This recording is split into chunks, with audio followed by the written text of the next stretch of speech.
Okay, so let's assume that the issue that our client has brought us does not have any subordinate legislation, enabling legislation, such as information, administrative justice, arbitrary evictions, right? So assume that it's a right that doesn't have enabling legislation or conduct that isn't monitored by enabling legislation.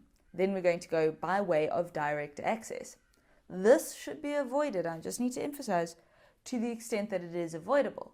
We go by way of subsidiarity, i.e. the common law, and if only in circumstances where we don't have a common law route, then we go by way of direct application. So, Section 8.1 deals with direct vertical application, i.e. that binds the executive, the legislature, the judiciary, and all other organs of state. So if an act or a section thereof is challenged as unconstitutional and declared such, the Bill of Rights will override any provision, right? Then we look at Section 8.2, and this is direct horizontal application. So here you've got to see to what extent is the right applicable between private persons, and you have to take into account the nature of the right and the duties imposed by the right. Also, whether or not there are internal limitations on the right.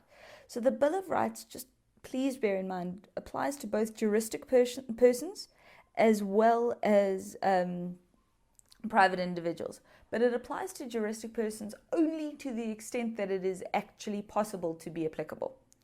We've found that juristic persons have the right to dignity, think of newspapers, but a company doesn't have the right to vote. So a juristic person is entitled to the Bill of Rights if required by the nature of the right and the nature of the juristic person. So not all juristic persons are the same. Think about business entities, and not only business entities, but there are other juristic persons such as voluntary associations, body corporates, and so on. They'll all have their ability, these juristic persons' ability to access the Bill of Rights will be limited by the nature of the juristic person. Going back, when the Bill of Rights is directly applicable, it overrides the common law, which is inconsistent with it. So if you're saying that the common law is inconsistent with the Constitution, you're going for direct application.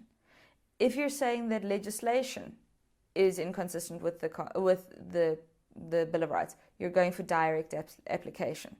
But please just bear in mind that this is supposed to be the last avenue to go down. You're supposed to try and go by way of indirect application, and that is again Section 39 of the Constitution, which is your interpretation, where you're supposed to develop legislation. This is reading in, reading down, severance. We'll go into the remedies in a little bit, but you're supposed to bring applications to court to develop the common law and bring them more in line, legislation and common law more in line with the Bill of Rights. So that means that when we look at an ordinary piece of legislation, we're going to look at that through the lens of the Bill of Rights and do our damnedest to read in line with the Bill of Rights in an open and democratic society. So if we read something that looks like discrimination, is there a way of reading it that isn't discrimination? But of course, this is not always possible. That's why we've got both indirect and direct application.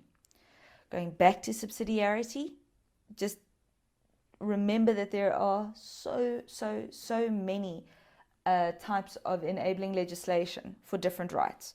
And when you look at subsidiarity, you must remember that there's a reason the legislature, who is democratically voted in, created these laws to give effect to your rights.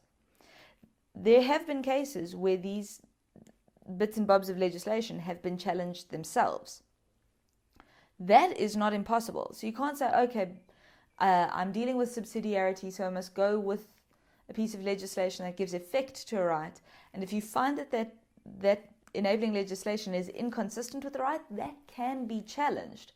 But if it to the extent that it doesn't need to be challenged, you go by way of PAPUDA, which, I've said it a couple of times. It stands for the Promotion of Equality and Prevention of Unfair Discrimination Act. That is the enabling legislation for equality, and that also creates the equality courts. So where legislation exists, it should be invoked directly as recourse. It's only when the act does not give effect to the infringement that you're talking about that we go by way of direct application.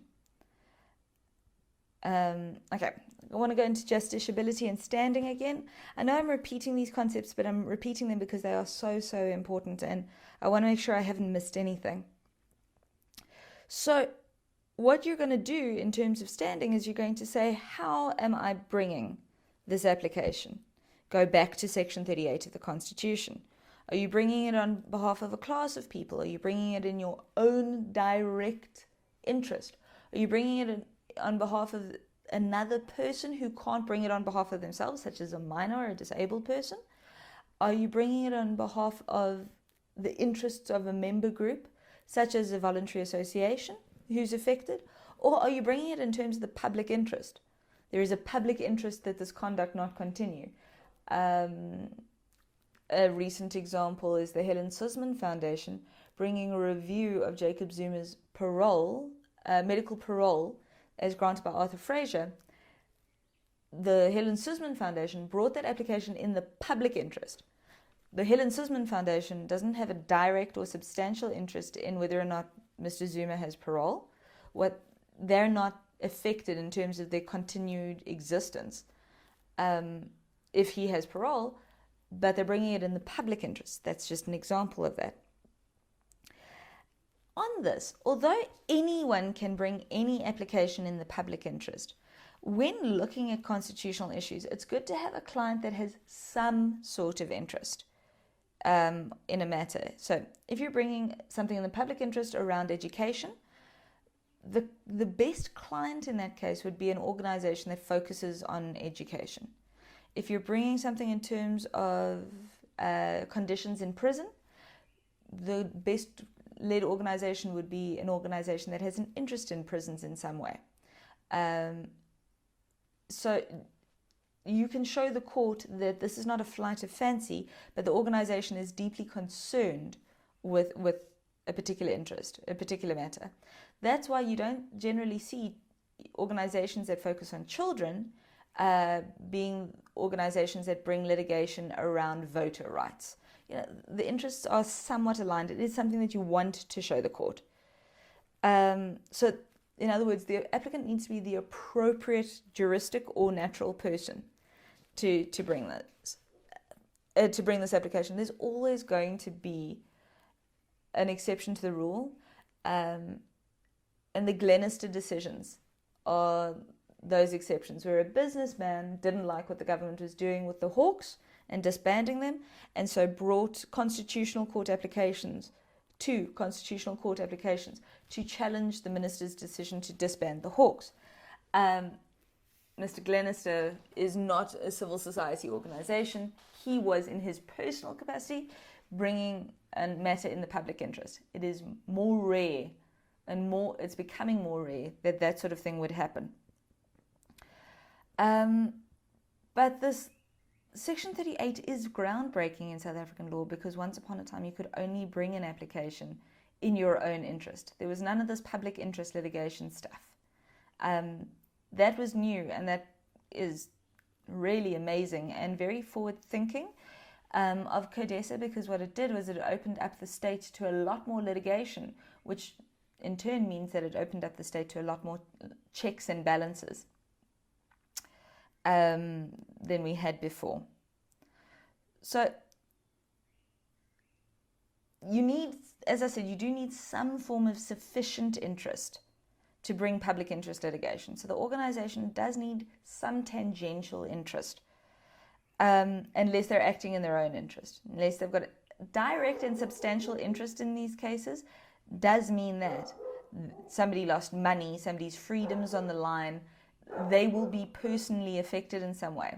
So constitutional litigation, it's great if you've got somebody that has direct and substantial interest in it, but it's very hard to find sometimes, because when you're dealing with systemic rights-based infringement, often you're not dealing with people that are able to speak for themselves. Okay, so if I can just give you that list again, it's people acting in their own interest, persons acting on behalf of another who may not have the ability to act on themselves, such as a minor, or a person in prison, or a person overseas but in prison. There are a couple of spaces where that occupies, and you can get a little creative with it. Persons acting as a member or a group or a class of persons, class actions. The first class action case in South Africa was the bread case. And what that was, again, public interest litigation, where they said that the class of persons were all consumers of bread, because 4 or 5 bread manufacturers in South Africa were colluding on price. So that's our first example of class actions. Our most famous example of class actions is the silicosis asbestosis case. But again, they're rare because they're expensive and difficult. Then we go to my favorite, which is subsection D, anyone acting in the public interest. They must prove that they have sufficient interest so that you can prove that you're not wasting the court's time. But in principle, anyone can bring anything in the name of the public and how this might affect the public. I think it's lovely. And then an association acting in the interests of its members. So a club or a defined small list of people. So let's say you work for a body corporate. Body corporate is comprised of members. You could act on behalf of the body corporate or act on behalf of the members of the body corporate against the body corporate. That would count. Okay, so in justiciability, remember that locus standi was the first issue. Now we need to talk about ripeness. I've mentioned it before, but it's really, really important that you time litigation well. It's no good talking about, I mentioned earlier, I think the question of the learner being able to go to matric. If I had brought litigation before the school had said she couldn't attend, it would not be ripe. Another example is bringing an application on urgency before there's any urgency. Cast your mind back to about 2015, 2016. In Johannesburg, there was something called Operation Fiela, where people were rounded up in a city on suspicion of being foreign nationals, arrested, huge rights-based infringement, and then having their status in the country determined. This happened, it was egregious. There were hundreds and hundreds of people who were just walking down the street and arrested, most of whom it was found that their status determination was that they were in the country lawfully. There were then rumors that there was going to be a Fiela 2, and a civil society organization rushed to court to interdict this from happening, because the first one had shown itself to be so unconstitutional. But these were just rumors. Had this actually been something that was declared to be happening, then the matter would have been ripe. But the organization kind of acted too prematurely. I understand why they did it. They did it for very good reasons, because, like I said, Operation Fiela 1 was very difficult on all of those who had been arrested unlawfully. So this organization rushed in and brought an interdict. It was found not to be urgent because there was nothing to interdict. There was no Fiela 2 that had been announced at the time. You've got to be very careful about ripeness, because it can bite you in the bum. The same thing goes for mootness. You can't ask for something that is impossible for the court to grant because of some passage of time. Back to my matric learner example, had the matric dance already happened, we couldn't have brought an interdict forcing her to go, because it had already happened. The matter was moot. The matter was academic at this point. Whether or not a right had been infringed is neither here nor there. So there should still be a living controversy in it. Remember, the courts will often quote back the de minimis rule. The courts do not deal with trivialities. That also applies to the courts not dealing with purely academic questions. The controversy needs to be alive. Okay, so then going back to jurisdiction, remember when I said that the Constitutional Court the Constitutional Court has jurisdiction over all matters that relate to public interest, novel questions of law, or constitutional issues. The 17th Amendment of the Constitution said the Constitutional Court is the highest court in all matters, not just in matters that have a constitutional edge to it. So, not only is it the highest court in constitutional issues, but it's also the highest court in any other matter if the Court grants leave to appeal on the grounds that the matter raises an arguable point of law of general importance, which ought to be considered by the court, and makes a final decision. So a little bit of insider information is when a matter is lodged at the Constitutional Court, all the judges have what they call conference. They sit together, they discuss the merits of the matter, and they discuss whether or not a matter ought to be heard at the Constitutional Court. And this is the test that they would apply. If they grant leave to appeal, it would be on the grounds that it raises an arguable point of law of general public importance, or it's a constitutional issue. Of the full bench of the Constitutional Court, only one judge saying that they feel that the matter ought to be heard is required for the matter to be heard. So it's not a majority rule situation where the majority of judges made the decision that it ought to be heard. One judge is required for a matter to be heard. And so what that leads to is uncertainty on the part of the applicant about how the majority of judges feel when a matter is heard in the court. Were they against it or were they for it? We'll never know. That is completely private. But what you will know is that any judge that said the matter ought to be heard will be on the bench that day. They will hear the matter. So you can have that sort of confidence. Then bear in mind the exclusive jurisdiction, which I had mentioned earlier.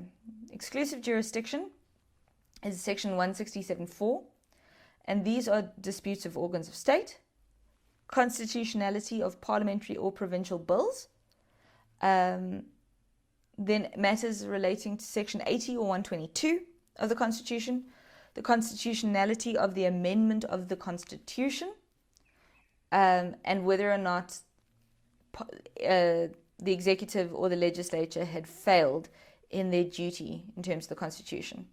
They also certify provincial constitutions. These are all exclusive jurisdiction spaces and ought to be considered very seriously, because your matter will be struck completely if you try and bring one of these applications in the High Court. Section 176.5 says the Constitutional Court makes the final decision whether an act of Parliament or a provincial act or conduct from the President is constitutional, and then also must confirm invalidity from the Supreme Court of Appeal or the High Court. The Constitutional Court does not have exclusive jurisdiction in most cases. It has concurrent jurisdiction. Subject to the course of the power of the Constitution, as the highest court in the land, they may overturn other decisions. This can also happen in an in a confirmation application. Please do bear in mind that the Constitutional Court hates petitions for direct access. It only does them in really exceptional circumstances. They are not common, even though the Constitutional Court does have concurrent jurisdiction over any other court. They will refer matters to lower courts if they are able to do so. So I'm going to pause.